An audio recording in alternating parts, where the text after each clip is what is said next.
You mentioned talking to the FBI. Are you directly talking to Cash Patel? I'm sure you do have a relationship. Yeah, I talked to him this morning, but then we just had an office full of FBI agents in here. And one of my enemies is in boiling hot shit. And I mean that stinky, smelly, hot lava coming out of me like lava. Cow dung fire. Out of my ass type of shit. Oh my God. You know what I'm talking about. So, my friend Dana White and the UFC are being investigated by the FBI for allegedly fixing over 100 fights. 100. With the latest one over the weekend. He called the fighter and his lawyer and said, what's going on? There's some weird betting action going on in your fight. Are you injured? Do you owe anybody money? And the kid said, no, absolutely not. I'm gonna kill this guy. And, so we said, okay. The fight plays out and first round finish. Literally, the first thing we did was call the FBI. Dana White officially fires 3 UFC fighters after a fight-fixing scandal, and he's facing backlash from boxing promoter Oscar De La Hoya, who's laughing at Dana White and said the UFC is over. But Dana White fires all fighters and also hires new fighters to shut Oscar De La Hoya's mouth. Probably about 1 o'clock that day, we're with a company called IC360, and they are the best bet monitoring company in the business. And they reached out to us and they told us that there was some unusual action going on with that fight. Do we know anything? We didn't. So what we did was we called the fighter and his lawyer and said, what's going on? There's some weird action going on in your bet, weird betting action going on in your fight. Are you injured?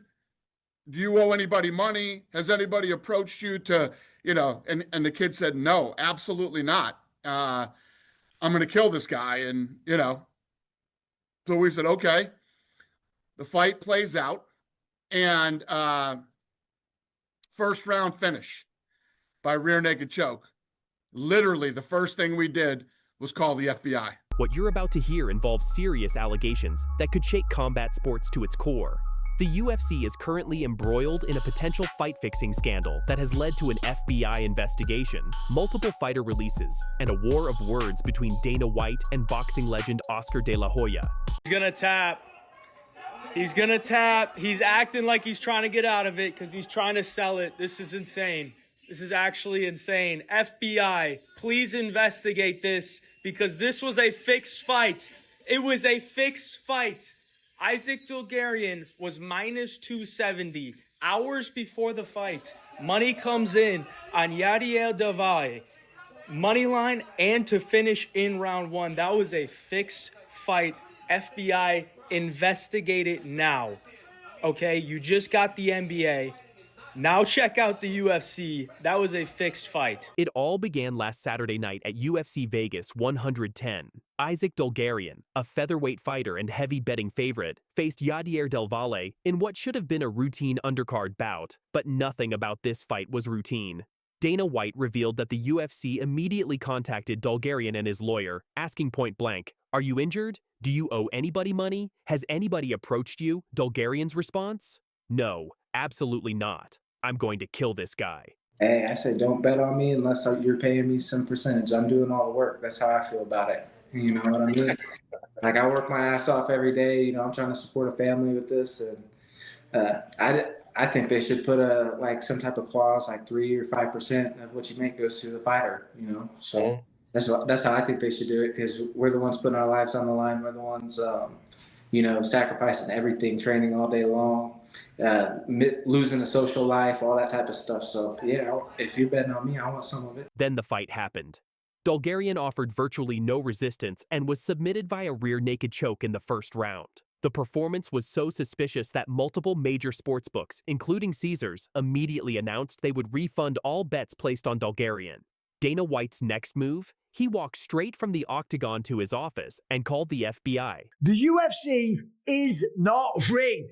It is not fixed. Geez, I can't believe that I have to say this. And the reason I am saying it is because I'm seeing so many trolls all over social media claiming now that the UFC is rigged. I just put some pics on for UFC 322 on my Instagram. Michael, I need to talk to you about something. Can't a man just get a bit of peace? My word, I'm trying to relax here.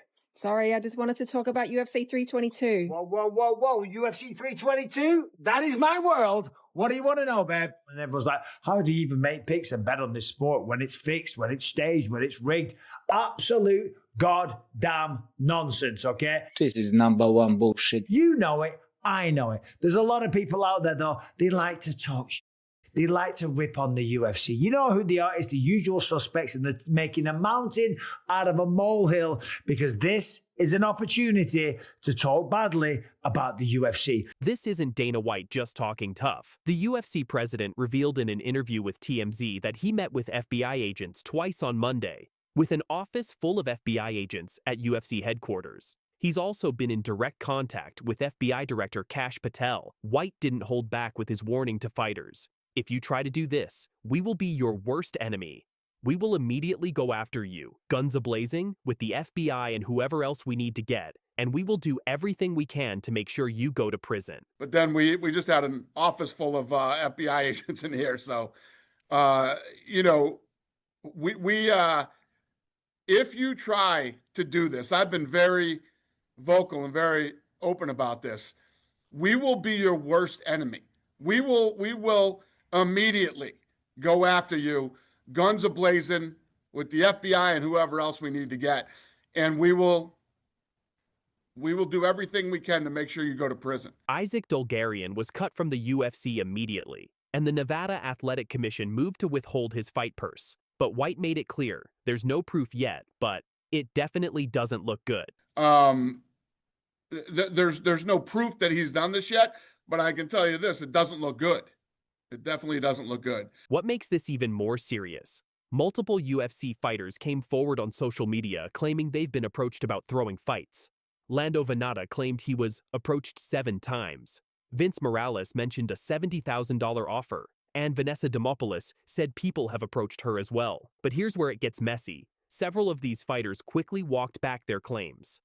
Venata said his lawyer told him to stop trying to be funny on the internet and clarified it was all a joke. Dana White wasn't amused. Why didn't you tell us that? Why didn't you tell law enforcement? Now you're going to be approached by the FBI. You know, you're seeing things out on the internet where like fighters are coming out and going, "Oh, I was approached. Really? Why didn't you tell us that? Or more importantly, why didn't you tell law enforcement that you were approached? Now you're saying that you were approached? It's like if somebody comes up and says, "Hey, I want you to rob a bank. I'm going to rob banks. Want to rob a bank with me?" And you don't do it. What, you're not gonna tell law enforcement?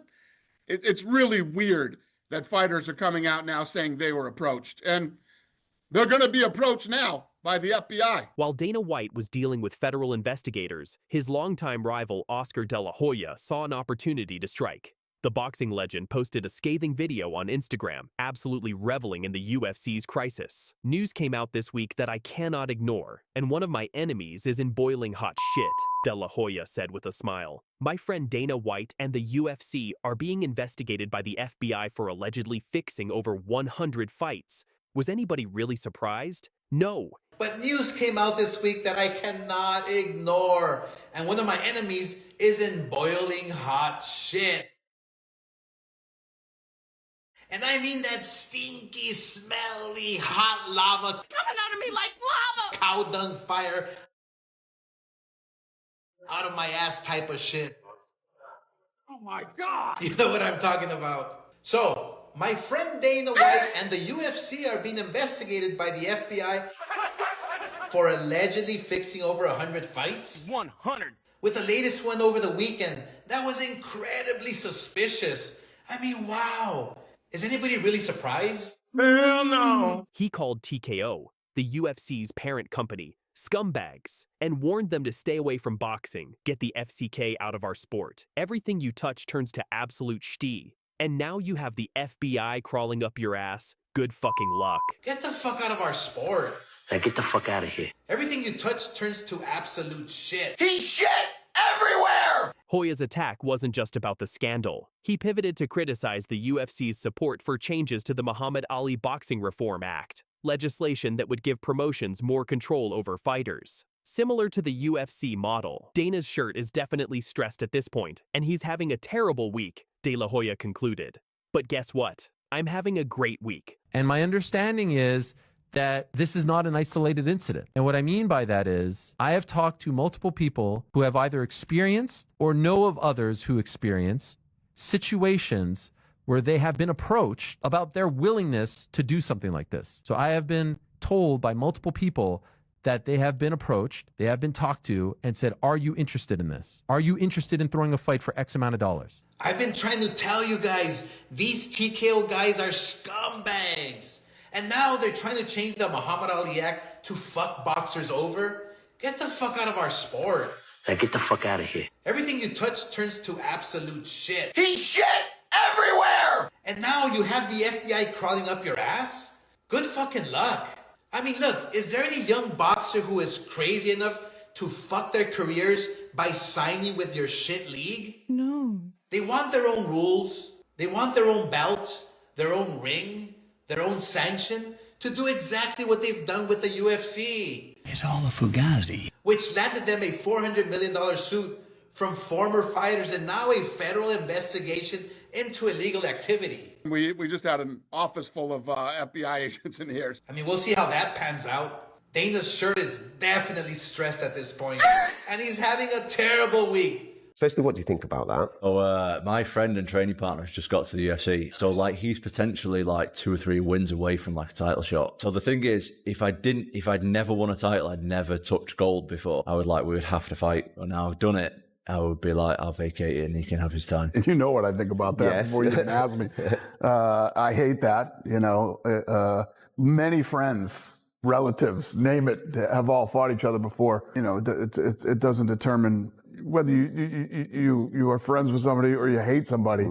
You're competing against them to see who the best is. But that's his decision, to even think about vacating it because you don't want to compete against somebody is absolutely insane, but he's a grown man. That's up to him. Dana White drops a massive bombshell to Tom Aspinall and his father after he wants to leave UFC. Tom Aspinall's first undisputed heavyweight title defense ended in absolute chaos. But here's the kicker. Instead of supporting his champion who just suffered a horrific eye injury, Dana White dropped a massive bombshell at the press conference that has the entire MMA world in an uproar. A lot of energy in this fight, so I'm really been disappointed, but this is the sport. Sir, you were fighting a wonderful first round.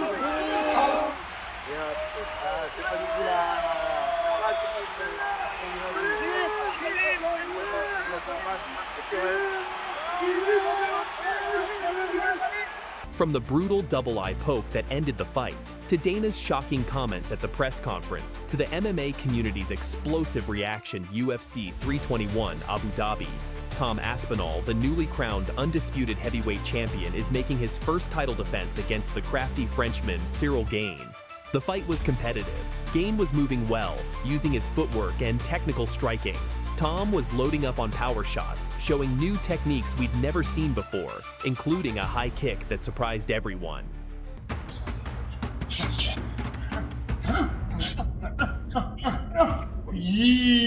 Cyril Gane's fingers, not his fist, but his extended fingers, meet Tom Aspinall's face. And we're not talking about a little poke here. This was a double eye poke. Both eyes, simultaneously. The replay shows Gane's middle knuckle going under Aspinall's eyelid and along his eyeball. The left eye poke was particularly deep. Tom immediately signals to the referee, clearly in distress. Cyril gone in black. Tom Cyril gone. Moving into Aspinall. Oh, nice. Aspinall goes hot. And Cyril Gane was ranked higher than Tom. Quick jab from Gane. Don't love the spinning. Leaky here early. Is he prepared? The wolf. Look like an eye poke there has gone. He's saying, I can't see. I can't see. The fight is waved off. Tom Aspinall cannot continue. The crowd, who paid big money and flew in from around the world, starts booing. They're booing the champion as he's lying on the canvas, unable to see out of either eye. Tom, clearly emotional and confused, grabs the microphone and says, "What are you booing me for? I got double eye poked." I know you want to go and get medical attention, but talk us through your thought process and What's your feeling right now? Guys, I just got poked knuckle deep in the eyeball. Why are you booing? What am I supposed to do about it? I didn't do the poke. I can't see. He's then rushed to the hospital, where he goes in and out for days, with his vision still affected 4 days later, according to reports. Now here's where it gets absolutely wild. While Tom Aspinall is being rushed to the hospital, unable to see, Dana White steps up to the post-fight press conference. And what does he say? Let me read you the exact quote. "I can't make people fight. You can't make someone continue if they feel injured." Gane had Tom bloodied up, and Tom didn't want to continue in the fight. Only Tom knows what happened. Could he see? Couldn't he see? Only he knows. And you definitely can't make somebody continue if they feel they've been injured. Only Tom knows what happened. You know, could he see? Couldn't he see? Could he continue? Only he knows that. Did you catch that? Tom didn't want to continue in the fight. Not Tom suffered an illegal strike. Not Tom was fouled with multiple eye pokes. Just Tom didn't want to continue. Tom didn't want to continue in the fight, so. Not Tom was fouled with an illegal strike, multiple illegal strikes. Dana then went on to praise Cyril Gane's performance, calling him incredible and dominant. He said the situation was a pain in the ass, but that he would rebook the fight. Ariel Helwani absolutely exploded online, calling Dana's comments irresponsible and embarrassing for the UFC. He pointed out that Dana didn't call out Gane once, even though Gane caused the fight-ending foul. Instead, Dana seemed to protect Gane while throwing his own champion under the bus. Ariel Helwani brought up an important point about intentional versus unintentional fouls. He said, "This notion of intentional versus unintentional is the stupidest thing in sports. A foul is a foul.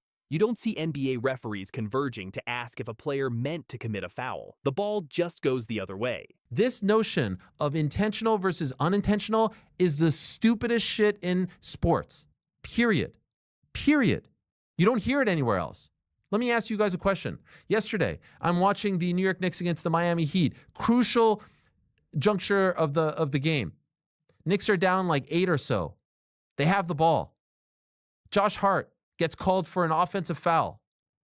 Illegal screen. Do the referees converge and say, like, did he mean to do that or did he not mean to do that? No, a foul is a foul.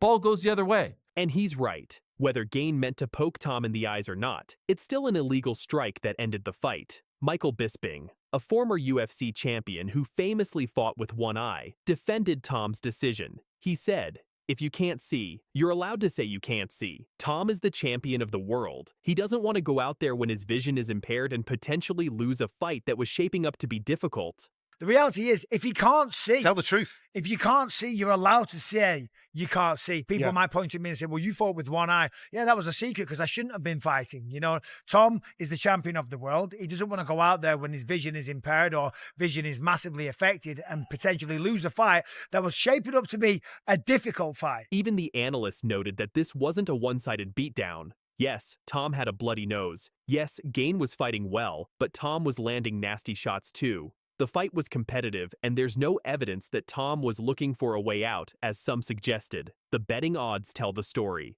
Tom opened as a 3.5 to 1 favorite. After this incident, odds makers are suggesting the rematch could be close. Gane might even become the favorite. That's not because Tom quit. It's because the narrative around him has been unfairly damaged. Ladies and gentlemen, referee Jason Berzon from the start of this contest at 4 minutes, 35 seconds of the first round. Due to an accidental foul, this fight is declared no contest.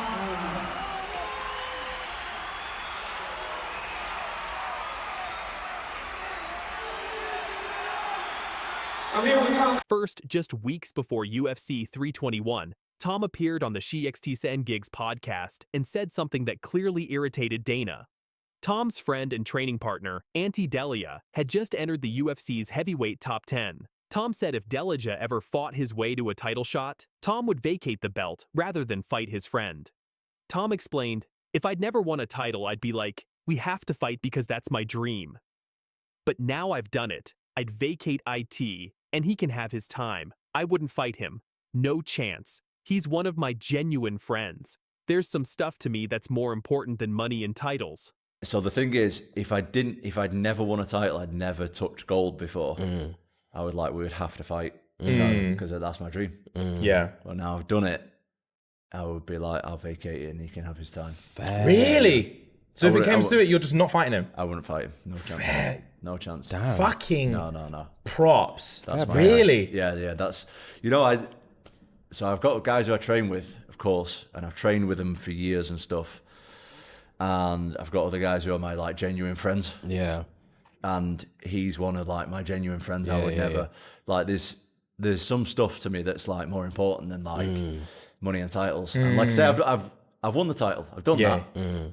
Second, Tom's father and head coach, Andy Aspinall, gave an interview during Fight Week where he revealed his desire for Tom to finish his UFC contract and move to boxing, where bigger paydays would be waiting. This isn't new, Andy has said this before, but the timing raised eyebrows. Some speculated the UFC might delay Tom's final fight out of spite, as they've done with other fighters wanting to leave. He has an average fight time of 2 minutes and 19 seconds. You even said in the documentary recently. Every fight we say, go out, enjoy it, try and do 3 rounds if you can. Let everybody have a good look at you and show what you can do. Do you want the world to see what your son can do in the octagon? I'd like people to see that he's a good martial artist, but he doesn't get to show that very often. And as a consequence of that, they just say everybody's in the heavyweight division, which they're probably not. So I'd like it different this time. Show the world that the heavyweight division is not. There's some good fighters in the heavyweight division who Tom's happened to have hit before they've hit him. So when the eye poke incident happened, it seems like Dana's frustration with the Aspinall camp finally boiled over. Here's the thing. This isn't the first time Dana White has turned on a fighter who dared to question him or hint at leaving. Tom Aspinall had been the perfect company man. He took a world title fight on 2 weeks' notice. He weighed in as the backup fighter for the John Jones versus Stipe Miocic fight. He defended his interim title when almost no one else would. He sat out for 15 months waiting for John Jones to make a decision, only for Jones to retire.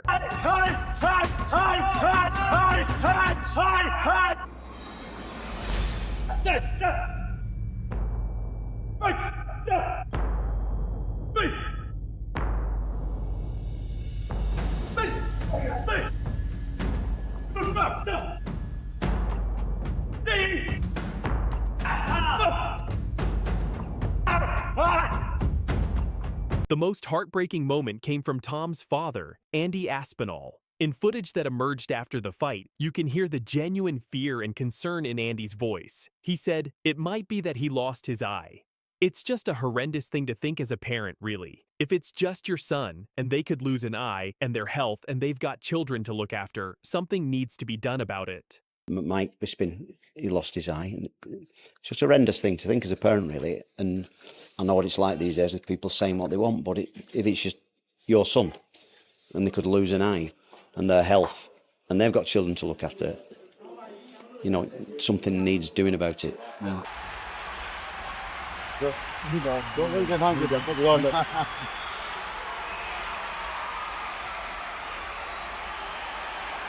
Tom Aspinall just dropped a bombshell message to Cyril Gane ahead of their UFC 321 title clash, claiming he holds one major advantage that could change everything. Alexander Volkov, who's fought both men, just gave his prediction.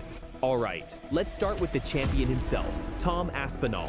The British heavyweight is set to defend his title for the first time as the undisputed champion at UFC 321 in Abu Dhabi on October 25th, and he just revealed what he believes is his biggest advantage over not just Cyril Gane, but the entire heavyweight division.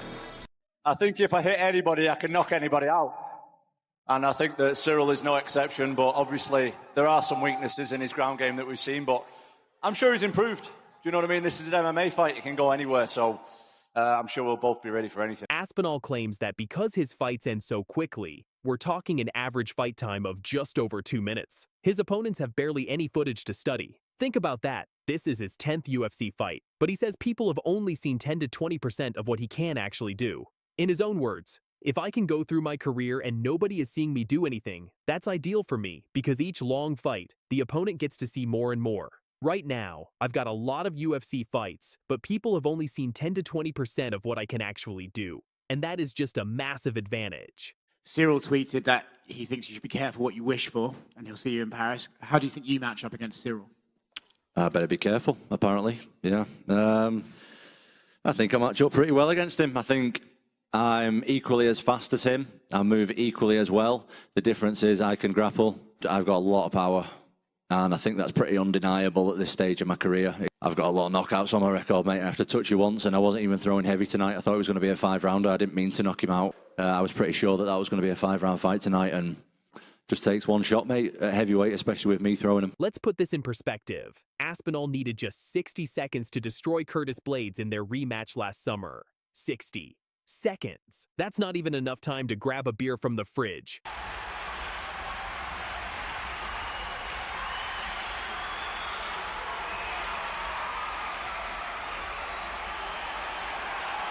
So while guys like Cyril Gane have hours of footage showing their techniques, patterns, and habits, Aspinall is basically a mystery wrapped in an enigma. That's terrifying for any opponent. But wait, it gets better, because Aspinall isn't just talking strategy, he's playing mind games with Gane. And honestly, it's pretty savage.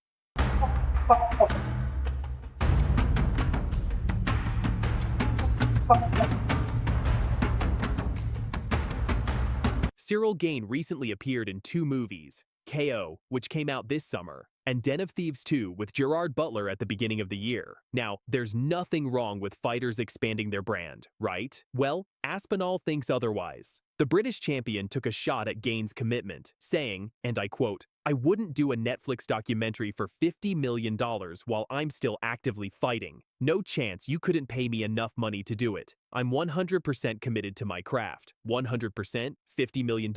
And he'd turn it down. That's the level of dedication we're talking about here. Aspinall is basically saying, while you were on movie sets, I was in the gym preparing to destroy you. That's the championship mentality right there, folks. But is it just talk? Or does Gane have something to prove? We'll find out in less than 2 weeks. Now, here's where it gets really interesting. Alexander Volkov, the number 2 ranked heavyweight contender, has fought both Aspinall and Gane. So he's got the inside scoop, the first-hand experience, the knowledge that nobody else has. And his prediction?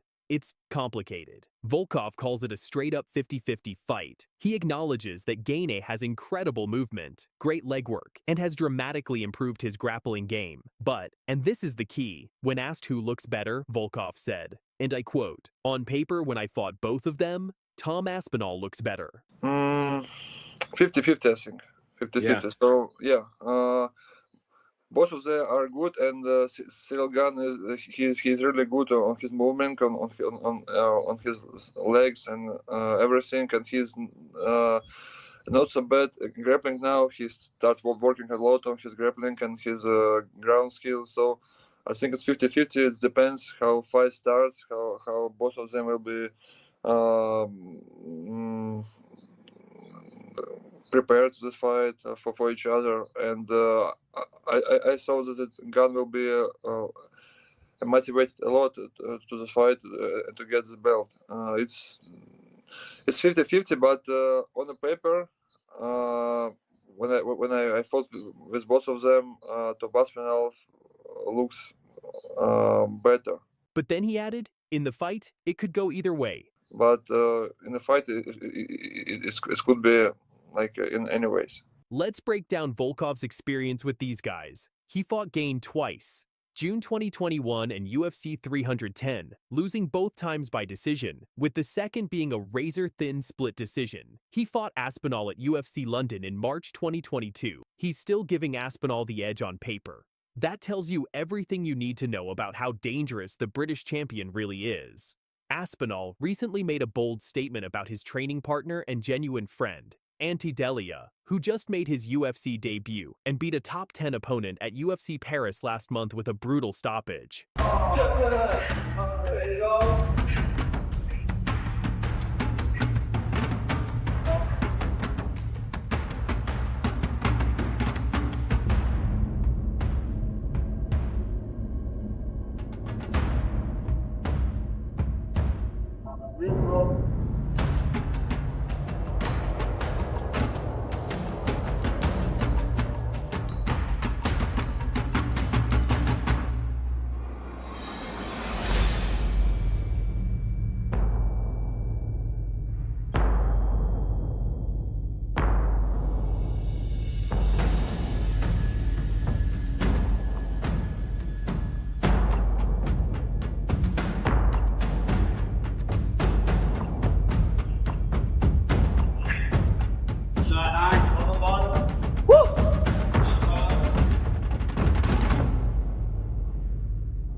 Aspinall said that if Delija works his way up to a title shot, which could be just 2 to 3 wins away, he would vacate the belt rather than fight his friend.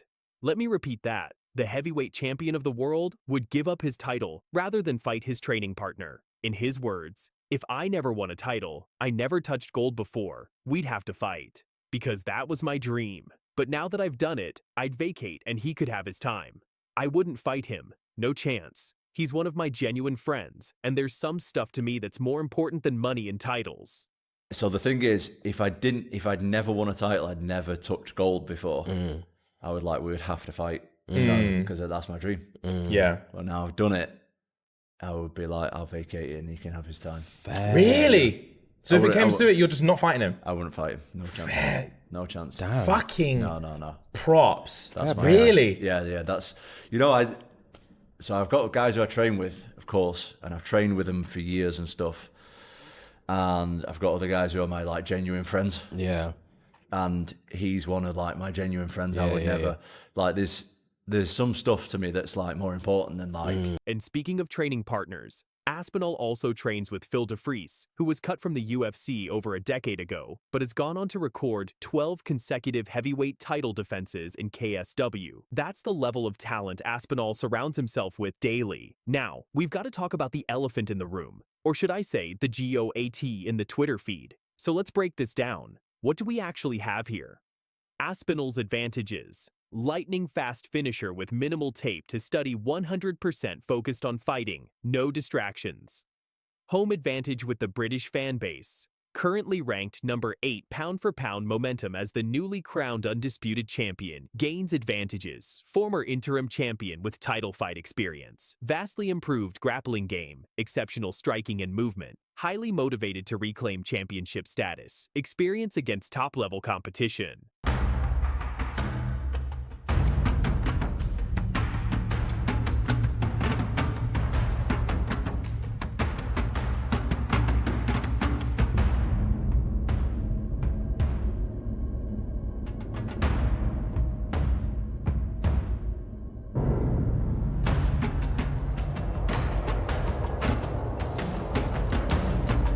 What do you think? Is Aspinall's secret weapon enough to defend his title? Or will Gain's improved ground game and motivation shock the world? Drop your predictions in the comments below. If you enjoyed this breakdown, smash that like button, subscribe if you haven't already, and hit that notification bell so you never miss our fight coverage. So surgery is everywhere, every time around us, so no worries, Thomas Pinal, you're going to come in back stronger.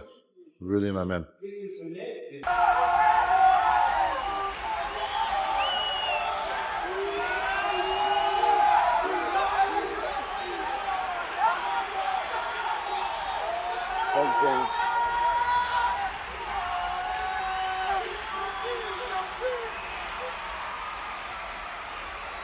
Ciryl Gain's shocking statements about his preparation for UFC 321, how Jon Jones inadvertently helped him get ready for Tom Aspinall, and the massive bombshell message Bonga Man just sent to the British heavyweight champion. Plus, we'll cover Aspinall's response and what his training partners are saying about this massive showdown.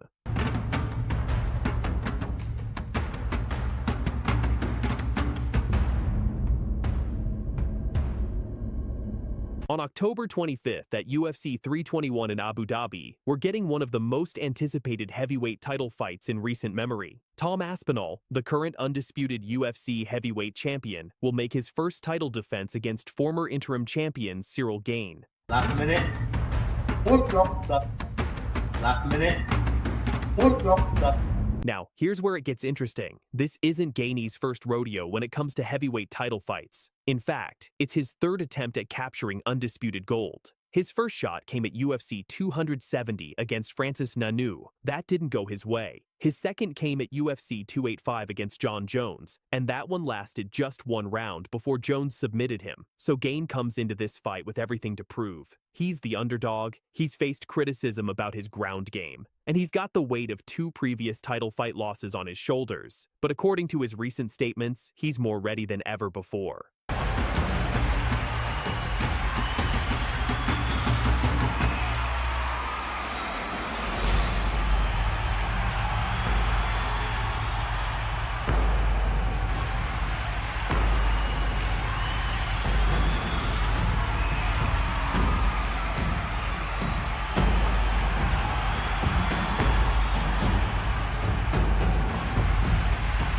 Here's where things get explosive.